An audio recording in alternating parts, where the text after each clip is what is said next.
नमस्कार। आज की क्लास का टॉपिक रहेगा राहु केतु की कथा।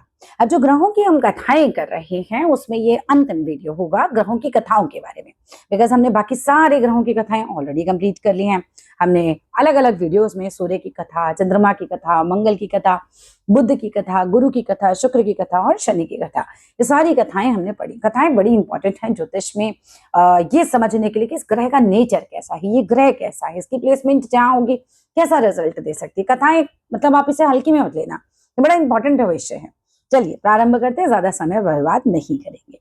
राहु केतु की कथा भी विचित्र है, बड़ी अजीब कहानी है राहु केतु की।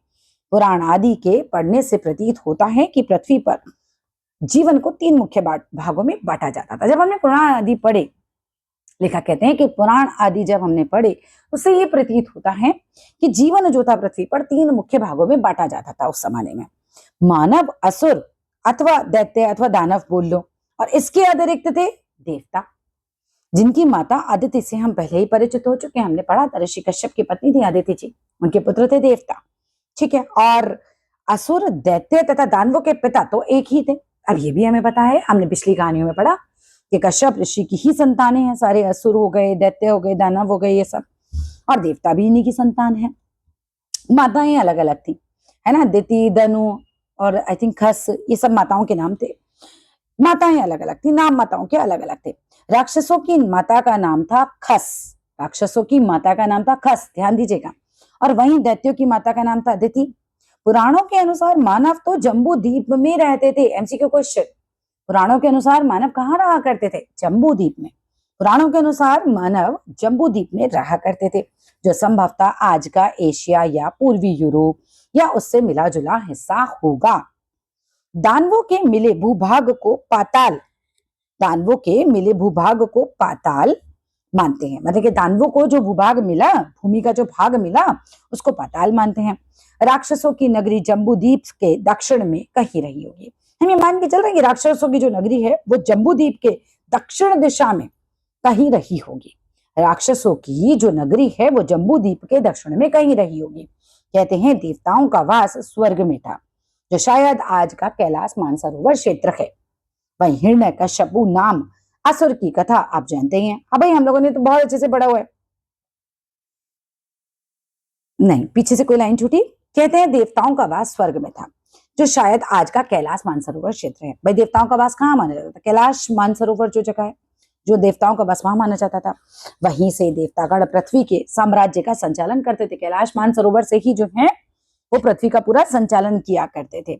कश्यप ऋषि के पुत्र हिरण्यकश्यपु नामक असुर की कथा आप जानते हैं। कश्यप ऋषि के पुत्र जो थे, कश्यप ऋषि के पुत्र ये थे हिरण्यकश्यप। ध्यान दीजिएगा, कश्यप ऋषि के पुत्र ही थे हिरण्यकश्यप, और वो एक असुर थे। ठीक है, वो एक असुर थे, और उनके बारे में आप जानते हैं, उनकी कथा हमने पीछे पढ़ रखी है। इन्हीं की बहन थी होलिका, वो जो होली पे जलती है ना, हम होली जो जलाते हैं, वो होलिका दहन जो करते हैं, इन्हीं की बहन थी। जो क्या हुआ था, हिरण्यकश्यप के पुत्र और भगवान के भक्त प्रहलाद को गोद में लेकर जलती अग्नि में बैठकर मृत्यु को प्राप्त हुई थी। हिरण्यकश्यप की एक बेटी भी थी जिसका नाम था सिंबिका। बहुत इंपॉर्टेंट है, यही तो राहु केतु की मां है। सिंबिका का विवाह हुआ विप्रचिति विप्रचिति से हुआ, जिसका नाम से स्पष्ट होता है विप्रचिति का चित्त आसुरी नहीं था। सिंबिका तो थी असुरों के खानदान की है, भाई उनके पिता ही असुर थे, लेकिन उनका जो पति था विप्रचिति, वो जो थे, उनके नाम से पता चल रहा है वो असुर नहीं थे। इनके माता पिता से स्वरभानु नाम की, इन्हीं माता पिता से स्वरभानु नाम की संतान होती है। अब स्वरभानु ही एक्चुअली राहु केतु, वो एक ही शरीर से दो लोग बने, वही राहु केतु है। सिंबिका के पुत्र स्वरभानु, स्वरभानु ने घोर तपस्या की, वह देवताओं की तरह पूजा जाना चाहता था। उसकी बड़ी इच्छा थी कि भाई मेरे को ना ये राक्षसों की कैटेगरी से निकालो, मुझे देवताओं की कैटेगरी में डालो। उसने देवताओं की बहुत पूजा की, वो देवताओं की तरह पूजा जाना चाहता था, उसे भी अमृतत्व प्राप्त हो जाए, वो बिल्कुल ऐसा चाहता था। भगवान उसके तपस्या से प्रकट हुए और कहा तुम्हें देवत्व तो प्राप्त नहीं हो सकता, क्योंकि तुम्हारा जन्म असुर कुल में हुआ है। फिर भी तुम देवताओं के साथ पूजे जाओगे, यह वरदान तुम्हें मिलता है। ये वरदान उन्हें दे दिया। यह सर्वभानु की साधना थी कि असुर से वह सुर में गिनने योग्य बनने का प्रयास कर रहा था। आप किसी भी और असुर की पूजा थोड़ी ही करते हो, लेकिन राहु केतु की तो पूजा होती है ना। तो यह स्वरभानु की साधना थी कि असुर से वह सुर में गिनने योग्य बनने का प्रयास कर रहा था। श्रीमद् भागवत गीता के अनुसार समुद्र मंथन से 14 रत्न निकले। ध्यान देना, श्रीमद् भागवत गीता के अनुसार, श्रीमद् भागवत के अनुसार समुद्र मंथन से 14 रत्न निकले।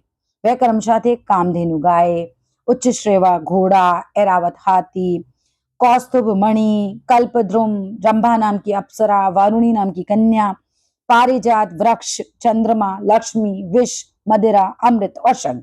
ये सारी चीजें निकली वहां से। इनमें प्राय सारे के सारे रत्न विष समेत देवताओं के हिस्से आए, क्योंकि असुरों की रुचि उनमें थी ही नहीं। इन रत्नों में कोई रुचि नहीं थी असुरों की।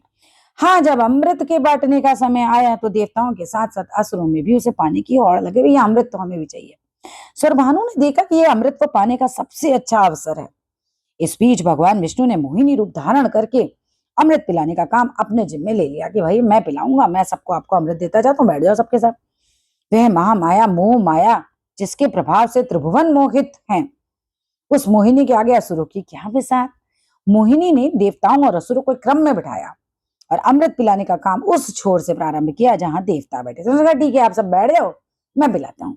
अब मोहिनी के रूप में आए थे, सबके सब बैठ गए। स्वरभानु जो न जाने कब से तृषित प्यासा था, इस घड़ी की प्रतीक्षा कर रहा था, ताड़ गया माजरा क्या है। फिर क्या था, वह भी देवताओं के वेश में सूर्य और चंद्रमा के बीच में जाकर बैठ गया। कल्पना करते चलो, सूर्य और चंद्रमा देवता बैठे हुए, उसके बीच में स्वरभानु बैठ गया जाके। स्वरभानु है तो राक्षस ही ना, लेकिन भेष बदल के बैठ गया। सूर्य और चंद्रमा को जैसे ही पता चला, तत्क्षण तुरंत ही उन्होंने स्वरभानु का भेद खोल दिया और मोहिनी रूपी भगवान विष्णु ने अमृत पिलाते पिलाते ही उसका सर काट दिया। पर अमृत चला गया अंदर, अब उसका सर काट दिया। ब्रह्मा जी ने उसे ग्रह बना दिया, सिर काट दिया। अमृत का संसर्ग होने से उसका सिर और उसका धड़ दोनों ही अमृत हो, मतलब अमर हो गए। अब कहीं ना कहीं अमृत तो देखो टच हो गया, अब टच हो गया उससे तो अमृत तो मिला, अमर हो गए। और ब्रह्मा जी ने उसे ग्रह बना दिया। असूया यानी सिंबिका स्वरभानु का सर अपने साथ ले गई, तो राक्षसनी जो है वो सर अपने साथ ले गई। ठीक है, सिंबिका जो है हिरण्यकश्यप की बेटी है ना, ध्यान देने, और वो अपना जो है अपने पुत्र का जो है धड़ अपने साथ ले जाती हैं। अब क्या होता है, और उसका पालन पोषण करने लगी। कालांतर में समय निकलता रहा, कालांतर में उस सर से सांप का धड़ निकल आया, धीरे धीरे नीचे से सांप बन गया, वो धड़ जो है सांप का निकल आया, इसी का नाम राहु पड़ा। उधर मिनी नाम के ब्राह्मण धड़ ले गए। अब ब्राह्मण ले गए हैं, देखो ये केतु बनेंगे।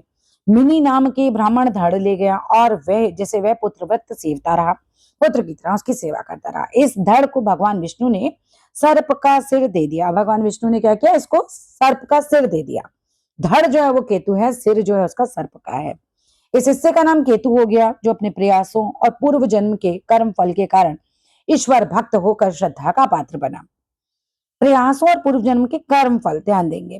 ऋग्वेद के अनुसार असूया का पुत्र राहु सूर्य और चंद्रमा को जब तम से आच्छन्न कर लेता है, ऋग्वेद के अनुसार असूया का पुत्र राहु सूर्य और चंद्रमा को जब अपने तम से, अपने अंधकार से ढक देता है, तब इतना अंधकार छा जाता है कि लोग अपने स्थान को भी पहचान नहीं पाते।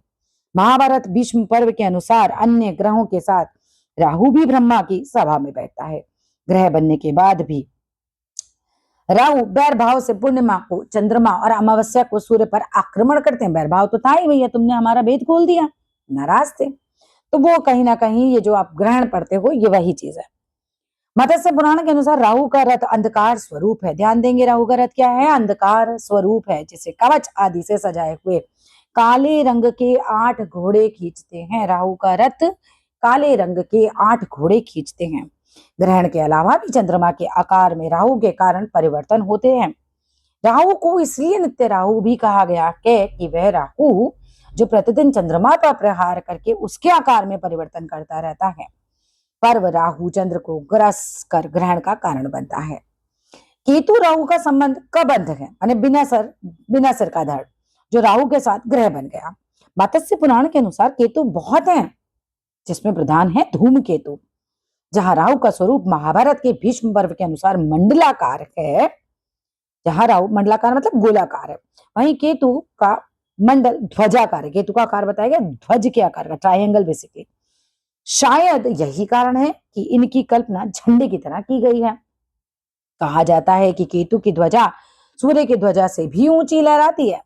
केतु के कारण सूर्य ग्रहण होते हैं, यद्यपि केतु का माप मंत्र 6 अंगुल बताया गया है। राहु केतु पहले तो एक ही शरीर में स्वरभानु के नाम से जाने जाते थे, किंतु ग्रह बनने के बाद उनका पुनर्जन्म माना गया है।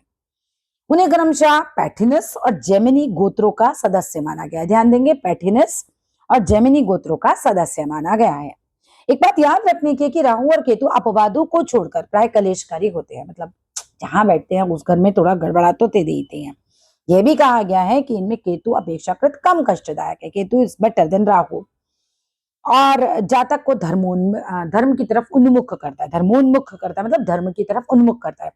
द्वादश भाव का केतु मोक्षकारी कहा गया है। किसी के 12th हाउस में केतु बैठता है ना कुंडली में, तो कहते हैं मोक्ष देता है। भारतीय विद्या भवन में ज्योतिष शास्त्र के वरिष्ठ अवैतनिक अध्यापक श्री शिवराज शर्मा जी ने राहु पर बहुत सुंदर शोध पुस्तक लिखी है।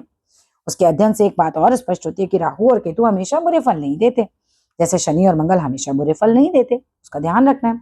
जैसा कि हम पहले ही कह चुके हैं कि पराशर ऋषि सभी अवतारों को ग्रहों के अवतार कहते हैं, इसीलिए हर ग्रह ईश्वर का स्वरूप है। बुरी दशाएं हमें मांझने के लिए आती है, मतलब बुरी दशाएं इसलिए नहीं आती कि हमारा बुरा कर जाए, वो कहीं ना कहीं हमें कुछ शिक्षा देने के लिए आती है, कुछ मांझने के लिए आती है।